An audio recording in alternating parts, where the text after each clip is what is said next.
మరి పిల్లలు అందరూ వచ్చారు, వాళ్ళని సెపరేట్ చేయాలి, ఇదంతా జరిగింది కాబట్టి కొంచెం ఆలస్యమైంది. మరి మీరు జాగ్రత్తగా కూర్చుంటే త్వరగా లెసన్ చెప్పుకుందాం.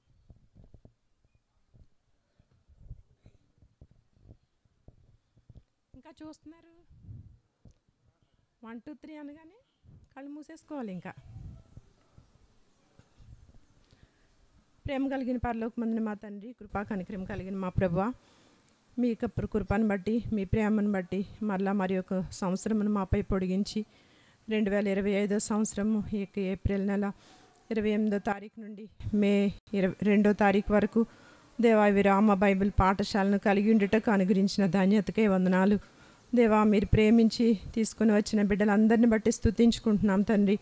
చిన్న బిడ్డలను ఆటంకపరచక వారిని నా యొద్దకు రానీయుడి, ఇలాంటి వారిదే పరలోక రాజ్యం అని మీరు సెలవిచ్చినారు కనుక ప్రభువా, మీ ప్రేమను మీ కృపను బిడ్డలపై విస్తరింపజేసి మరి ఒక తరుణాన్ని ఇచ్చినందుకు వందనాలు చెల్లించుకుంటున్నాము. లోబడనొల్లని ప్రజల వైపు దినమంతయు నా చేతులు చాపుచున్నానని మీరు సెలవిచ్చిన రీతిగా ఈ బిడ్డల పక్షంగా ప్రభా మీరు కలిగి ఉన్న ప్రేమ, మీ యొక్క కృప, మీ దయ అంతటిని బట్టి స్తుతించుకుంటున్నాం నాయన. మీరు అనుగ్రహించిన యొక్క ప్రభా థీమ్ని బట్టి మీకు వందనాలు. ప్రభుకు తగినట్టుగా నడువుమని ప్రభా మీరు సెలవిచ్చిన లేఖనములను బట్టి స్తుతించుకుంటున్నాం తండ్రి. దేవా, మరి లోకంలో మేము నడుచుంటుండగా ప్రభా మరి లోకంతో పాటు నడవక ప్రభా మా ప్రభుకు తగినట్లుగా నడుచుకున్నట్లుగా దేవా మేము మా బిడ్డలు కూడా నేర్చుకుంటే మీరు అనుగ్రహించిన లేఖనములను బట్టి మీకు వందనాలు. మా పితరుల జీవితములను బట్టి మీకు వందనాలు ప్రభా. ఈ దినం మరి ముఖ్యంగా మొదటి పాఠమును ప్రభా మీ సన్నిధిలో మరి మేము ప్రారంభించుంటుండగా మీరే ప్రభా మా మధ్య సింహాసనాసనుడివే ఉండమని వేడుకొంచున్నాం తండ్రి. దేవా, మరి నిలవబడుచున్న నేను ఖాళీ పాత్రనని ప్రభా నిష్ప్రయోజకురాలు నేను దాసురాలని మీ సన్నిధిలో ఒప్పుకొంచున్నాను. బిడ్డలతో మీరే మాట్లాడండి, నాతో మాట్లాడండి ప్రభా. దేవా, మరి మీరు చేసిన ఈ గొప్ప అద్భుతమైన సృష్టిని దేవా మేమందరం కూడా ప్రభా మరి జాగ్రత్తగా విని నేర్చుకొని ప్రభా మా ప్రభు యొక్క శక్తిని మా యొక్క జీవితంలో కనుగొనగలుగుట్లో సహాయం చేయండి. ఇంకెవరైతే మార్గ మధ్యంలో ఉంటున్నారో అటు బిడ్డలను కూడా సకాలమునకు నడిపించండి ప్రభా. తోడుకొని వచ్చిన బిడ్డలందరిని బట్టి వందనాలు. బిడ్డలందరినీ మీ యొక్క దేవా సంపూర్ణమైన దేవా బలిష్టమైన హస్తముల క్రిందకి మమ్మల్ని అప్పగించుకుంటూ దేవా మరి వారి యొక్క దృష్టిని మీపై కేంద్రీకరించట్లు కృపను అనుగ్రహించమని, చెదరపోయే తలంపుల ఆలోచనలన్నింటినీ మీకు లోబడినట్లుగా చెరపట్టమని, సమయం అంతటిని మా కొరకు ఆశీర్వదించమని వేడుకొంచు. మహిమా ఘనత ప్రభావములు మీకే చెల్లించుకొంచు.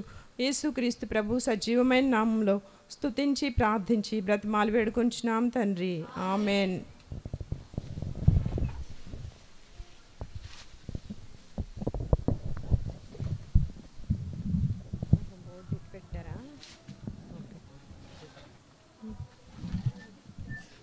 అది ఇటు అన్నట్టు అయిపోయింది.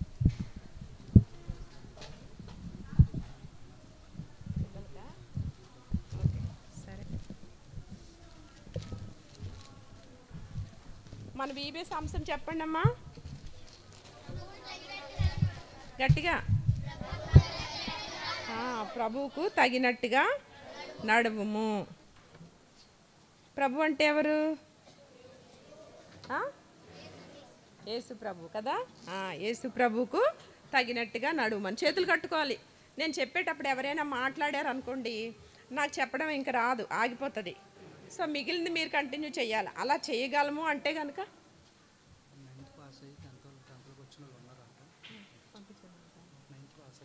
ఎవరైతే 9th క్లాస్ రాసి 10th వచ్చారో అంతే కదమ్మా, 9th రాసి 10th వచ్చారో వాళ్ళు నిలబడండి అన్న. 9th రాసి 10th వచ్చిన వాళ్ళు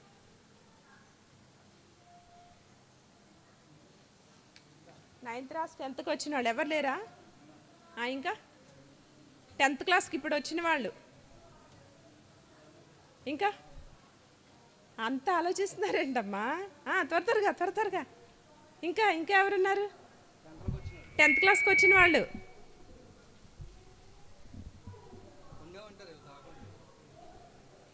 మీకు కూడా అక్కడ క్లాస్ ఉంటుంది, ఏం భయపడొద్దు. అందరికి ఉన్నాయి క్లాసెస్, హ్యాండ్ వర్క్స్ ఉంటాయి, బుక్స్ ఉంటాయి, వర్క్ బుక్స్ ఉన్నాయి, అన్నీ ఉన్నాయి, ఏం భయపడొద్దు. ఎందుకంటే ఇప్పుడు కేజీ పిల్లలు ఉన్నారు, వాళ్ళకి చిన్నగా చెప్పాలి. జూనియర్ క్లాస్కి ఇంకొంచెం పెద్దగా ఉంటాయి. మీకు తెలుసు కదా మన క్లాసులో బుక్స్ ఎలా ఉంటాయో. ఇంటర్మీడియట్కి వచ్చిన తర్వాత సిలబస్ పెద్దగా ఉంటుంది కదా. అలాగా మీకు అర్థమయ్యే రీతిలో చెప్పడానికి మీకు కావాల్సిన కథలు ఉంటాయి. అర్థమవుతుందా? సో అలా పంపించడానికి వెళ్ళండి. Very good. ఇంకా బాయ్స్లో ఇంకెవరు లేరా? అంతేనా? చెప్పండి, ఏం భయపడొద్దు, సిగ్గుపడొద్దు.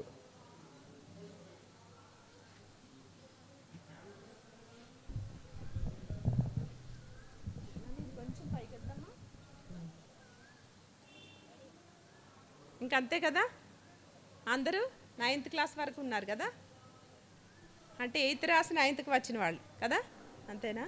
సరే, అయితే మనకి ఇవ్వబడిన అంశం ఏంటంటే ఏంటి? ప్రభువుకు తగినట్టుగా నడుము. నిద్రలో అడిగినా సరే మనం చెప్పగలిగేలా ఉండాలి. మీరు అర్థమైందా? అంత కంఠస్థం చేసేయాలి. ప్రభువుకు తగినట్టుగా నడుము. ఇప్పుడు ఎవ్వరు రాసుకోవద్దు, మీకు వర్క్ బుక్స్ ఇస్తారో అప్పుడే రాస్తుందరు కానీ త్వరగా పాఠం వినాలి. అయితే ఈ పాఠంలో మన పితరుల యొక్క జీవితాల గురించి నేర్చుకోవడానికి బైబిల్లో ఎంతో మందిని దేవుడు మన కొరకు భద్రపరిచాడు. అయితే మరి ఈ యొక్క అంశంలో మొట్టమొదటి నుంచి మనకి పాఠాలు నేర్చుకుంటున్నాం. బైబిల్లో మొట్టమొదటి ఏ పుస్తకం ఉంది? వెరీ గుడ్, ఆదికాండం కదా. ఆదికాండం అందరికీ తెలుసు కదా, చదివారా? ఎంతమంది చదివారు? Very good, very good. మీరు జూనియర్ క్లాస్ కాబట్టి ప్రతి ఒక్కరు చదవాలి. అందరికి బైబిల్ చదవడం వచ్చు కదా, కేజీ పిల్లలే చదివేస్తారు. కాబట్టి మీరు తప్పకుండా చదవాలి, బైబిల్ చదవాలి, ప్రార్థన చేసుకోవాలి. అర్థమవుతుందా? అయితే ఈ దిన పాఠం పేరు ఏంటంటే, ఎన్నో పాఠం ఈరోజు? ఫస్ట్ పాఠం కదా, మానవుని సృష్టి. అర్థమైందా? ప్రపంచము మానవుని సృష్టి. ఏంటి? ప్రపంచము మానవుని సృష్టి, మొదటి పాఠం ఈ దినం. అయితే మరి చిన్న ఉపమానం చెప్తాను మీకు. అంటే ఉపమానం అంటే, ఇప్పుడు మనం వీధిలో నడుస్తున్నాం అనుకోండి, వీధిలో నడిచేటప్పుడు జాగ్రత్త, చేతులు కట్టుకోవాలి. ఎవ్వరు పుస్తకం ముట్టుకోకూడదు, పెన్ను ముట్టుకోకూడదు, అందరు నా వైపే చూడాలి. నేను అడిగినప్పుడు సమాధానం చెప్పాలి. అర్థమవుతుందా? అయితే మనం వీధిలో నడుస్తూ ఉన్నాం అనుకోండి, నడిచి వెళ్ళేటప్పుడు చీకటిగా ఉంది. మనం నడుస్తుండగా కరెంటు పోయింది, లైట్లన్నీ ఆగిపోయినాయి, వెన్నెల కూడా లేదు, ఇంకా ఆకాశం అంతా మబ్బుగా ఉంది, చంద్రుడు కూడా లేడు, ఇంకా ఏ వెలుగు లేదు. మనం నడవగలమా? చక్కగా వెళ్ళగలమా? మన ఇంటికి వెళ్ళలేము కదా. ఎందుకని? చీకటిగా ఉంటుంది, పాములు ఉంటాయో, దొంగలు వస్తారో, ఎక్కడేముందో కనిపించదు మనకి కదా. అయితే సడన్గా మరి లైట్లు వచ్చినాయి అనుకోండి, కరెంట్ వస్తుంది.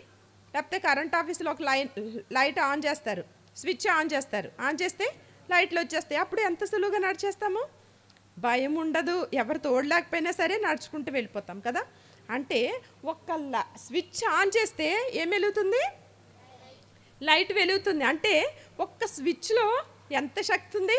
పవర్ అంటాం కదా. పవర్ అంటే ఏంటి? కరెంట్ కదా. ఆ ఎలక్ట్రిసిటీలో అంత పవర్ ఉందన్నమాట. అలాగా మరి ఈ స్విచ్ వెనుక స్విచ్ ఆన్ చేస్తే ఎలక్ట్రిసిటీ ఆఫీస్లో కరెంట్ వచ్చేస్తుంది, మనం చక్కగా నడుచుకొని వెళ్ళిపోతున్నాం. అయితే మరి ప్రపంచం అంతా కూడా రన్ అవ్వాలంటే ఇంకెంత పవర్ అవసరం? ఎంత పవర్ అవసరం? చాలా పవర్ అవసరం కదా. అయితే ఈ ప్రపంచం అంతటిని కూడా మరి సృష్టించడానికి, ప్రపంచం అంతటిని కూడా వెలిగించడానికి ఒక గొప్ప శక్తి అవసరం కనుక, ఆ శక్తి లోకంలో ఎవరికైనా ఉందా?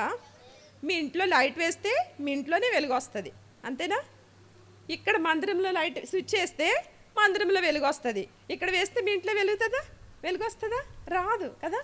అయితే మరి ప్రపంచం అంతటికి వెలుగు రావాలంటే ఏం చేయాలి?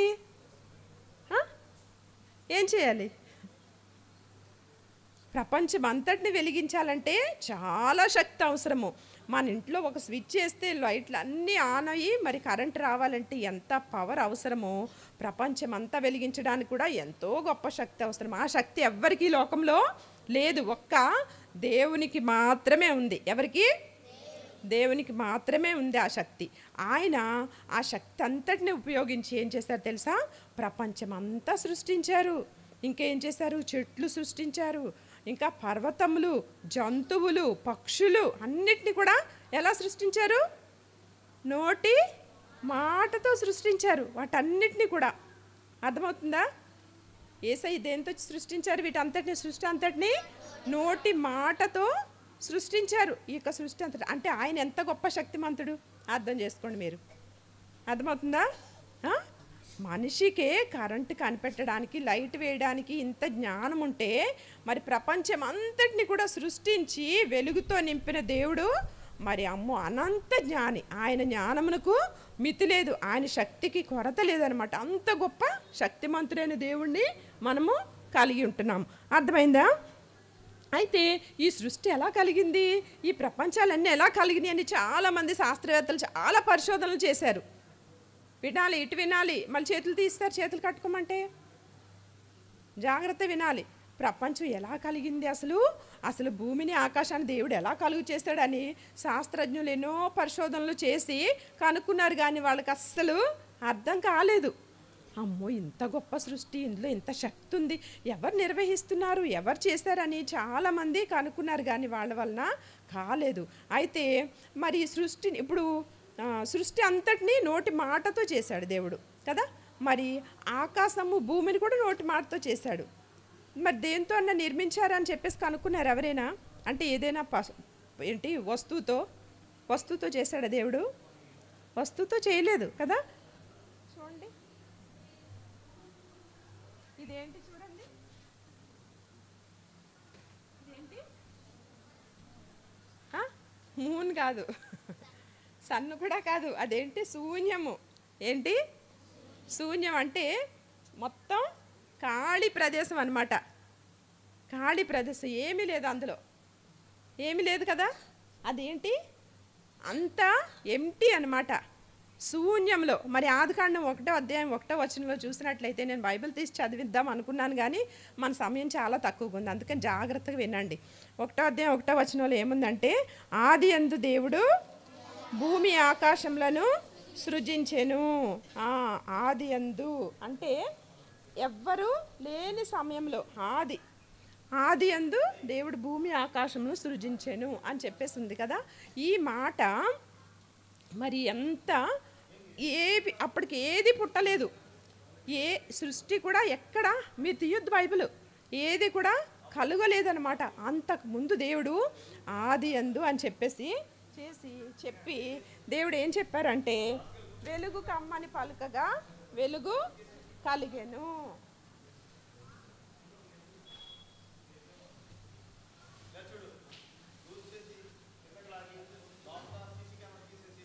మాట్లాడుకోకూడదు మీరు.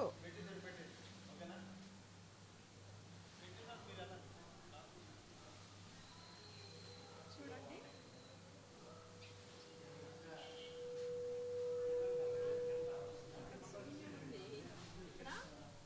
ఆ శూన్యంలో ఉండి దేవుడు ఏమని చెప్పారు? వెలుగు కమ్మని పలుకగా ఏమి కలిగింది? వెలుగు వచ్చేసింది. వెలుగు కమ్మని పలికితే వెలుగు వచ్చేసింది. అది మంచిదైనట్టు దేవుడు చూశారు.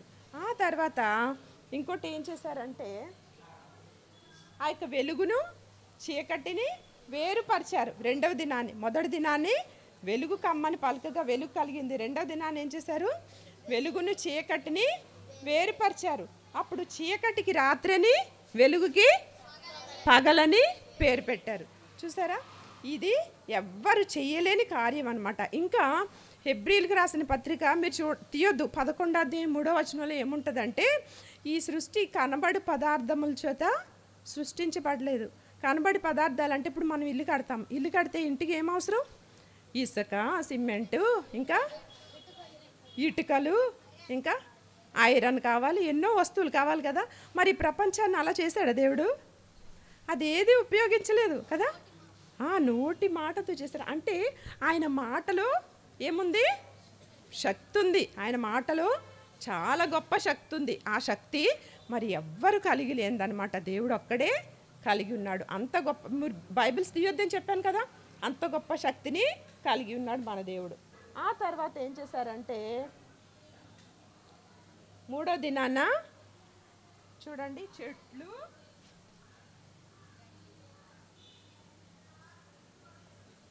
పర్వతాలు, ఇంకా సముద్రము, ఇంకా వృక్షాలు అన్నిటిని కూడా సృష్టించారు. చదివారా ఆదికాండం 1వ అధ్యాయం? మీరు ఎప్పుడైనా చదివారా? చూడండి, జలముల మధ్య ఒక విశాలం చేశారు. ఇంకేంటి, దానికి సముద్రం అని పేరు పెట్టారు. 6 నెలలకి భూమి అని పేరు పెట్టారు. తర్వాత చెట్లు, ఫలవృక్షాలు, విత్తనాలు ఇచ్చి ప్రతి మొక్కను కూడా ఆయన మొలిపించారు. ఆ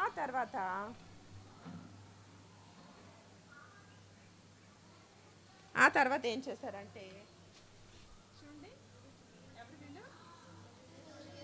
సూర్యుడు, చంద్రుడు, నక్షత్రాలు ఇవన్నీ కూడా మరి వెలుగివ్వడానికి మనకి మరి దినముల్ని మాసముల్ని లెక్క పెట్టాలంటే అవి ఉపయోగపడతాయి అన్నమాట. చాలామంది చెప్తారు కదా, నక్షత్రం ఏ నక్షత్రంలో పుట్టేవంటారు. అసలు నక్షత్రము ఎప్పుడు పుట్టింది? నక్షత్రాలన్నిటిని కూడా దేవుడు పుట్టించారు. అర్థమవుతుందా?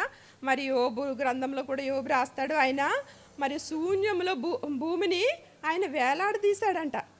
శూన్యం అంటే ఏంటి? ఏమీ లేదు, ఖాళీ. చూసాం కదా పైన. అక్కడ మరి ఇప్పుడు మనం బిల్డింగ్ నిలబడాలంటే ఏమేస్తాము?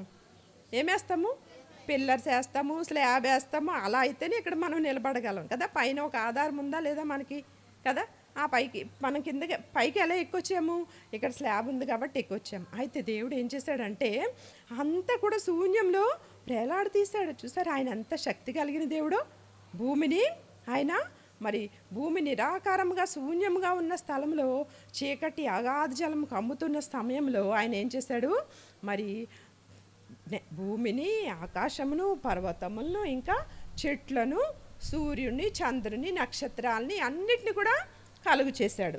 వాటన్నిటిని కలుగు చేసిన తర్వాత ఇంకా ఏం చేశారంటే జలచరములు. చూడండి, ఏంటివి? చూడండి, సముద్రంలో ఏముంటాయి? జలచరములు, మత్స్యములు, ఆకాశ పక్షుల్ని అన్నిటిని కూడా సృష్టించారు. ఒక్కొక్క దినం అన్నీ కూడా. ఫస్ట్ ఏం చేశారు? ఫస్ట్ దినాన్ని వెలుగు కమ్మని పలుకగా వెలుగు కలిగిన తర్వాత భూమి ఆకాశంని సృష్టించారు. తర్వాత చెట్లు, ఫలవృక్షములు, ఆ తర్వాత సూర్య చంద్ర నక్షత్రములు, ఇప్పుడు జలచరములు, ఆకాశ పక్షులు. ఆ తర్వాత ఏం చేశారంటే మరి చూడండి, ఇంకా అడవిలో ఉన్న జంతువులు. ఇవన్నీ ఏంటంటే మరి క్రూర మృగాలు, సాధు జంతువులు అన్నిటిని కూడా సృష్టించారు. వాటన్నిటిని సృష్టించిన తర్వాత అదే దినాన్న ఆయన ఏం చేశారంటే మానవుని కూడా సృష్టించారు. మానవుని సృష్టించినప్పుడు ఆయన ఎలా సృష్టించారంటే, మానవుడు కలుగ్గాక అంటే కలుగుతాడు. అయితే దేవుడు మరి అలా సృష్టించలేదు. ఆదికాండము 1:26 చూసినట్లయితే, దేవుడు మన స్వరూపమందు మన పోలిక చొప్పున నరులను చేయుదాము అని చెప్పి ఆయన మరి నరుని సృష్టించాడు. ఏంటి? నేల మంటితో మరి నరుని సృష్టించాడు అనమాట. ఆయన పోలిక చొప్పున. ఆయన అంటే ఇక్కడ మన అని చెప్పబడుతుంది. మన అంటే ఎవరు?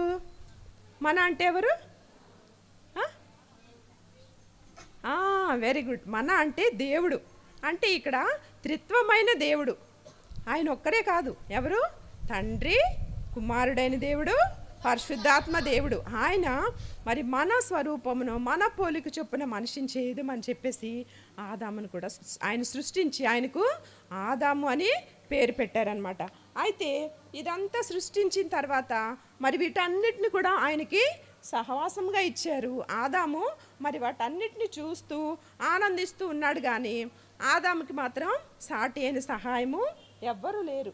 అయితే దేవుడైన యెహోవా మరి అక్కడ ఏదోను తోటను మరి నిర్మించి, ఆ ఏదోను తోటలో 2 చెట్లను కూడా వేశారనమాట.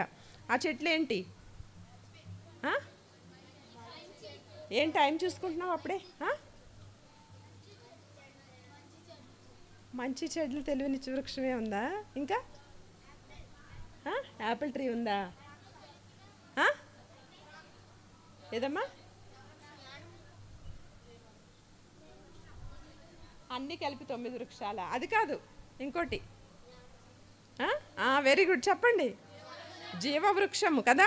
జీవవృక్షంని సృష్టించారు. ఆ తర్వాత ఇంకొకటి, ఆ ఏదైనా తోటలో ఏం పెట్టారు? మంచి చెడ్ల తెలివినిచ్చే వృక్ష ఫలాన్ని. ఆ వృక్షం ఎలా ఉందంట? ఎలా ఉంది? చూపునకు రమ్యమైనదిగా, అందమైనదిగా కనిపిస్తుంది. అయితే ఇవన్నీ ఉన్నా సరే ఆదాముకి ఏం లేదు? ఆదాముకి సాటి అయిన సహాయం లేదు. కనుక దేవుడు ఏం చేశాడంటే, ఆదాము మరి ఒక దినము మరి ఆయన ఏం చేస్తున్నారు చూడండి. గాఢ నిద్ర అంట. గాఢ నిద్ర అంటే సౌండ్ స్లీప్ అన్నమాట. ఇంకా ఏ శబ్దమైనా, ఇంకా ఏ మరి అలికిడైనా సరే లేవరనమాట. అంత మత్తుగా నిద్రపోయాడు చక్కగా. ఆదాము ఏం వండుకోక్కర్లేదు. ఆదాము ఏంటి, ఆ చెట్ల ఫలాలన్నీ కోసుకొని తినడం, హాయిగా తినడం, దేవునితో సహవాసం చేయడం, దేవుడు వచ్చినప్పుడు మాట్లాడడం, అన్నీ మరి సంతోషంగా గడపడం ఆ ఏదైనా తోటలో ఆయన చేసే పని. ఆ రీతిగా ఆదాము నడుస్తున్న సమయంలో ఒక దినము ఆదాముకి సాటి అయిన సహాయం లేదని చెప్పి దేవుడు ఏం చేశాడంటే ఆదాము గాఢ నిద్రపోయేటప్పుడు ఆయన ప్రక్కటెముకలో ఒక ఎముకను తీసి ఎవరిని చేశారు?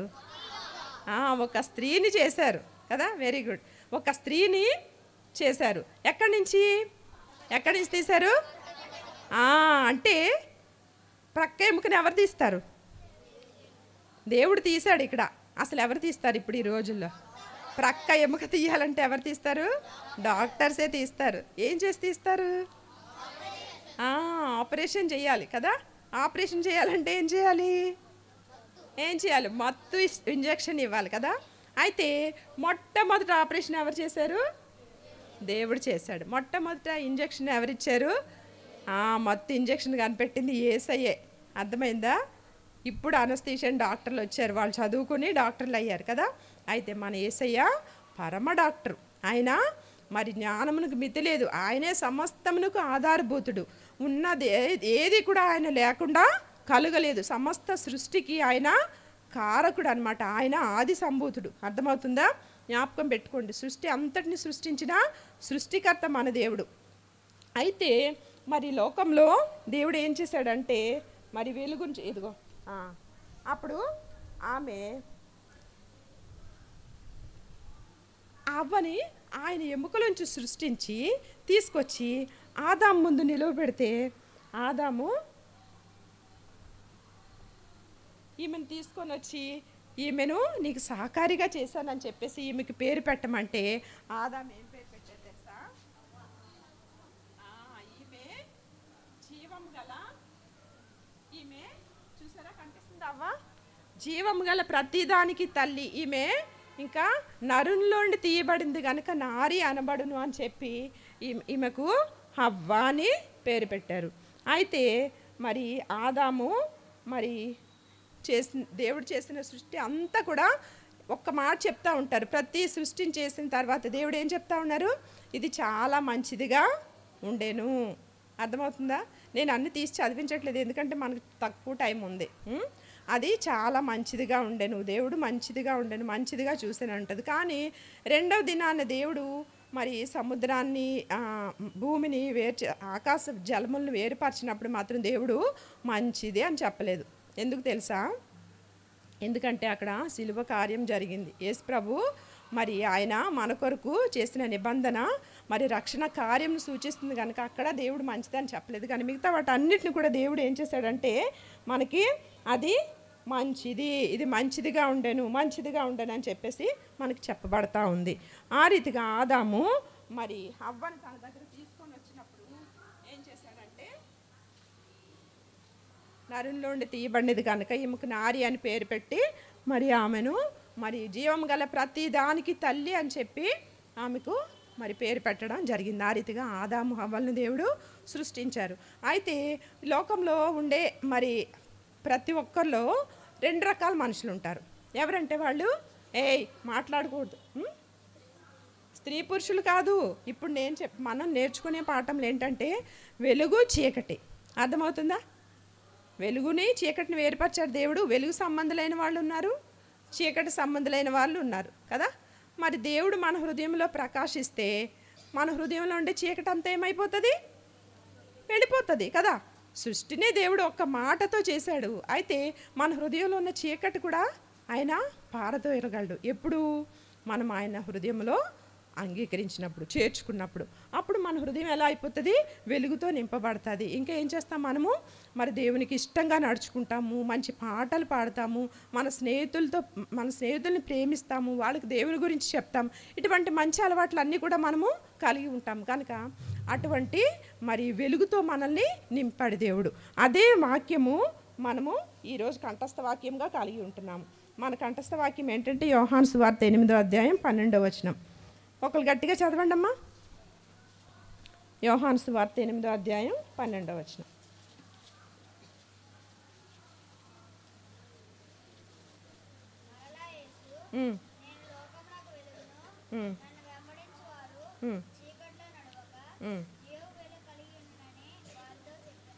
చాలమ్మా, చెప్పండి అందరు నా వెనక. యేసు నేను లోకమునకు వెలుగును, నన్ను వెంబడించువాడు చీకటిలో నడవక జీవపు వెలుగు కలిగి ఉండునని వారితో చెప్పాను. మన కంఠస్థ వాక్యం ఇదే. అర్థమవుతుందా? మొట్టమొదట్లో ఏముంది? చీకటే ఉంది. ఆ చీకటి అగాధ జాలం అలా కమ్మిన సమయంలో, నిర్మానుష్యంగా ఉన్న సమయంలో దేవుడు మరి ఆ చీకటిని వేరుపరిచాడు, వెలుగును ప్రకాశింపచేశాడు. ఆ రీతిగా మనల్ని కూడా దేవుడు వెలుగు సంబంధులైన పిల్లలుగా చేయడానికి VBSకి తీసుకొని వచ్చారు. కనుక దేవా నా హృదయంలో కూడా మీరు ప్రకాశించండి, వెలుగుని మరి తీసుకురండి నా హృదయంలో కానీ మీరు ప్రార్థన చేసుకోవాలి. అర్థమవుతుందా? మరి 2 రకాల పిల్లలు ఎవరు? వెలుగు సంబంధులైన పిల్లలు, చీకటి సంబంధులైన పిల్లలు. మరి వెలుగు సంబంధులైన పిల్లలు ఏం చేస్తారు? ఇతరులతో కొట్లాడతారా? వాళ్ళు దొంగిలిస్తారా? దొంగిలించరు. ఎందుకంటే అది సైతాన్ చేసే పని, చీకటి పనులు అవి. చీకటిగా ఉంటే మన హృదయం అలాంటివి చేస్తాం. గుర్తుపెట్టుకోండి, మనం ఏదైనా దేవునికి ఇష్టం లేని పని చేస్తున్నామంటే మన హృదయంలో చీకటి ఉందని అర్థం. అర్థమవుతుందా? మరి వెలుగుగా ఉంటే మీరు ఏం చేస్తారు? అందరికీ సహాయం చేస్తారు, ఇతరులకి దేవుని ప్రేమను పంచుతారు, మీకున్న వాటిని కూడా వాళ్ళకి పంచుతారు. అది వెలుగుకి చీకటికి ఉండే తేడా. జ్ఞాపకం పెట్టుకోండి. కంఠస్థ వాక్యాన్ని జాగ్రత్తగా చదవండి. గ్రూప్స్గా డివైడ్ అవుతాము. డివైడ్ అయిన తర్వాత మరి ఒక్కొక్కరు ఒక్కొక్క గ్రూప్లో మీకు మరి వర్క్ బుక్ కంప్లీట్ చేయాలి. మెమరీ వర్స్ చదువుతూ చేయాలి. అర్థమవుతుందా? మెమరీ వర్స్ మళ్ళీ కిందకి వెళ్ళిన తర్వాత అంకులు అడుగుతారు. అంకులు అడిగిన వెంటనే టకీమని చెప్పాలి. అందరు కూడా ఎవరు ఒకరు ఇద్దరు చేతులు ఎత్తుతున్నారు, మిగతా వాళ్ళు చేతులు ఎత్తట్లేదు. చాలా బ్యాడ్ హ్యాబిట్ అది. మనం స్కూల్లో పెద్ద పెద్ద పారాగ్రాఫ్లు చదువుతాం. ఇక్కడ మనకి ఇచ్చే వాక్యం ఎంత? 2 లైన్లు ఉంటుంది. ఏమి మీరు చదువుతూ అది బొమ్మలు డ్రా చేయాలి, మరి వర్క్ బుక్ కంప్లీట్ చేయాలి, చేస్తూ మెమరీ వర్స్ చదవాలి. 2 లైన్లు 5 నిమిషాల్లో వచ్చేస్తుంది. సో మనకు దేవుడిచ్చిన సమయాన్ని సద్వినియోగం చేసుకొని మరి దేవా నా హృదయంలో కూడా అటు వెలుగు నింపండి అని ప్రార్థన చేసుకుంటూ అన్ని కార్యాలు చేయండి. మోకరించండి, ప్రార్థన చేసుకుందాం.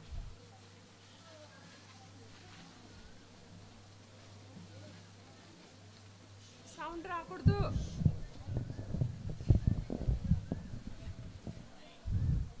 ప్రేమ కలిగిన పరలోకమందున మా తండ్రి, కృపా కనికరం కలిగిన మా ప్రభువా, అద్భుత కార్యములు, ఆశ్చర్య కార్యములు చేయ దేవుడవు, అంధకారంలో ఉండి ప్రభా మరి ఇంత గొప్ప ప్రభా సృష్టిని కలుగు చేసిన దేవుడు, శూన్యంలో ప్రభా మరి మీ మహత్త కలిగిన మాట చేత సృష్టిని అంతటినీ చేసి నిర్వహిస్తున్న గొప్ప దేవుడు, మీ శక్తికై మిమ్మల్ని స్తుతించుకుంటున్నాం. మీ యొక్క దేవా అధికారం ఆధిపత్యంకే స్తుతించుకుంటున్నాము. అటువంటి దేవా మరి నిత్య రాజ్యంలో ప్రభా, పరలోకపు ప్రభా దేశంలో మేము కూడా ఉండవాలని మీరు ఇష్టపడి ప్రభా మాకు అనుగ్రహించిన ఈ గొప్ప తరుణమును బట్టి స్తుతించుకొంచున్నాం. నాయన ఈ దినం తోడుకొని వచ్చిన బిడ్డలను బట్టి మీకు వందనాలు. మొదటి పాఠముని వినుట కృపనిచ్చారు, మీకు వందనాలు. నిజంగా మీరు చేసిన ప్రపంచము, మానవుని సృష్టి ఎంత గొప్పది ప్రభా. మనం నిర్మించట్లో ప్రభా మీరు కలిగి ఉన్న ఉద్దేశాన్ని బట్టి మీకు వందనాలు. మీ స్వరూపంలో మీ పోలిక చొప్పున మమ్మల్ని చేశారు, మీకు వందనాలు. ఆ రీతిగా ప్రభా మరి మీ యొక్క సాధనములుగా మీ కొరకే మమ్మల్ని వాడుకొనమని దేవా ఈ దినం తోడుకొని వచ్చిన బిడ్డలందరినీ బట్టి స్తుతించుకుంటూ మీ పరలోకపు సంకల్పంలో బిడ్డలందరినీ భద్రపరచమని దేవా మీ ఉద్దేశాన్ని వారు ఎరుగునట్లుగా సహాయం చేయమని, వారందరూ కూడా మీరు చేసిన సృష్టి అని ప్రభా ఎరుగలుట్లో వారి చిన్న హృదయాల్ని తెరవ చేయమని వేడుకుంటూ మిగిలిన సమయం మా కొరకు దీవించమని కోరుకొంచు యేసుక్రీస్తు ప్రభు అతి శ్రేష్టమైన నామంలో స్తుతించి ప్రార్థించి బ్రతిమాలు వేడుకొంచున్నాం తండ్రి. ఆమేన్.